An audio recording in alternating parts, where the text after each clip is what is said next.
किस गुरु के लिए आप मथुरा जाते थे? मैं भी पूछूंगा आपसे। मैं पूछने आया हूँ और कुछ बताने भी आया हूँ।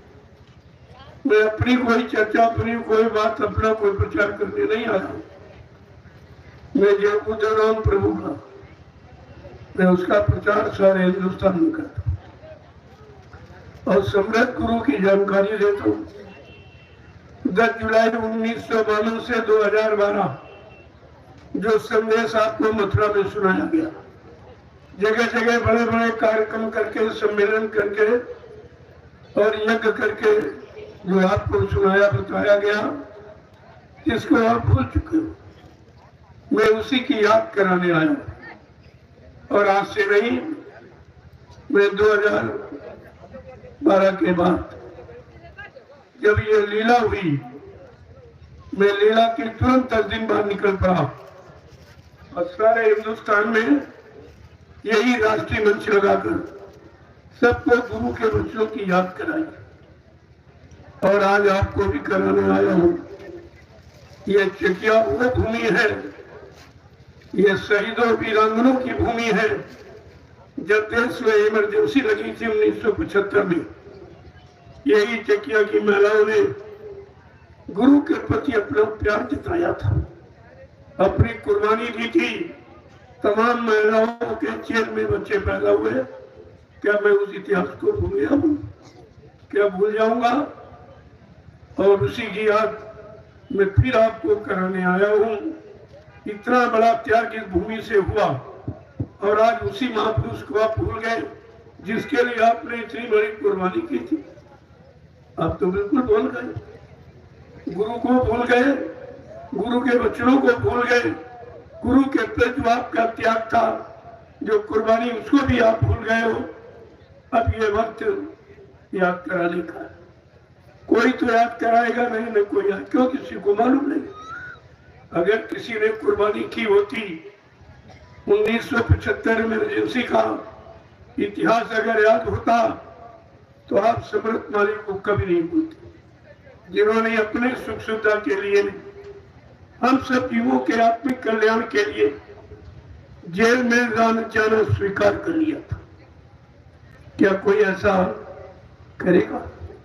हंसते हंसते जब मथुरा में जब इमरजेंसी लगाकर बाबा जी को जेल में बंद किया था, तो बाबा जी ने कहा, भाई जल्दी करो, मेरा जेल में जाने का मुहूर्त हो गया। महापुरुष मुहूर्त बताते हैं, पर लोग जेल से डरते हैं।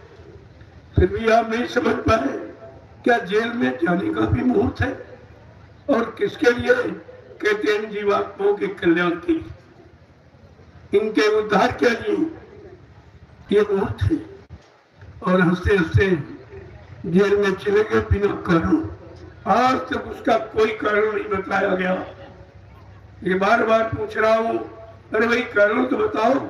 बाबा जी कौन सा अनैतिक कार्य किया था? क्या चोरी डकैती कर लिया था? क्या किसी को लूटा था? क्या गलत रास्ते पर किसी को चलाया? क्या किसी मजहब धर्म को छेड़ा? क्या किसी राजनीति लोग की कोई निंदा आलोचना बुराई की? या किसी मंदिर मस्जिद गिरजाघर गुरुद्वारे की, गंगा जमुना की उन्होंने कोई बुराई की थी? कहते बुराई तो नहीं। फिर क्या? सरकार को डर हो गया, सरकार को डर हो गया। इमरजेंसी किसने लगाई थी? कांग्रेस क्रूर शासन ने बाबा जी को बेगुनाह निर्दोष जेल में बंद कर दिया था। और जब जेल में बंद किया, आज तक उसका कोई कारण नहीं बताया गया। क्या ये इतिहास छुपेगा? और आप उस इतिहास के सेनानी हो। ये चकिया की भूमि पर जो जिन प्रेमियों ने त्याग किया था अपने गुरु के लिए, जिन महिलाओं ने त्याग किया था अपनी सदगुरु के लिए, और जेल में उनके बच्चे पैदा हुए, आज वही बच्चे यानी परिवर्तन की निशानी होंगी। अभी आपको क्या मालूम? इसलिए मैं तुमको तुम्हारा त्याग, तुम्हारी कुर्बानी याद कराने आया हूँ इस चकिया की भूमि पर। जो संदेश आज तक न कोई लाया न कोई लाएगा, क्योंकि इतिहास किसी को मालूम नहीं। जो इस समय प्रचार कर रहे हैं जय गुरुदेव नाम से, वो तो उस समय पैदा भी नहीं हुए थे। जब यहाँ का इतिहास है वो तो पैदा नहीं हुए, उनकी कोई कुर्बानी नहीं, उनका कोई इतिहास नहीं, वो तो लूटपाट करने आए हैं, लूटपाट कर रहे हैं। आपको सोचना चाहिए कि आपने अपने आप को लुटाया, अपने आप को कुर्बान किया था सतगुरु की वाणी वचनों पर। आज उसी गुरु को भूल गए हो, भूल ही नहीं गए हो। कहते बाबा जी मर गए, किसने देखा, किसने देखा, किसको दिखाया गया? ये तो बार बार आपको बताना पड़ेगा। ये झूठा इतिहास कभी बनेगा नहीं, अब सच्चाई कुर्बानी के इतिहास को कोई मिटा नहीं सकता। मैं आज इशारा करने आया हूँ, उस समय भी जब ये 2012 में लीला हुई 18 मई को, मैं तुरंत 10 दिन बाद निकल गया, तुरंत निकल पड़ा गुरु की सच्चाई को उजागर करने के लिए और जीवों को बताने के लिए।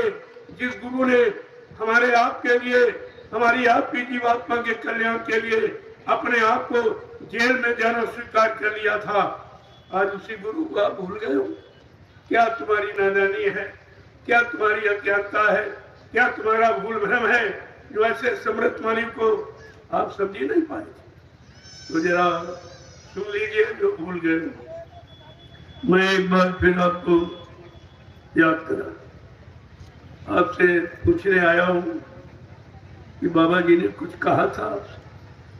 10 जुलाई 1952 से 2012 मथुरा में क्या संदेश दिया था, क्या कहा था कि बच्चा कलयुग जाएगा और सतयुग आएगा। क्या कलयुग चला गया, सतयुग आ गया? जो तुम कहते हो ले जाने वाला चला गया, फिर इसे लाएगा कौन? क्या सतयुग लाना या कलयुग भगाना किसी इंसान की बस की बात है? ये कोई कर सकता? न कोई धार्मिक, न कोई राजनीतिक ये व्यवस्था परिवर्तन नहीं कर पाए तो युग परिवर्तन कैसे कर देंगे? आपको इस पर विचार करना चाहिए।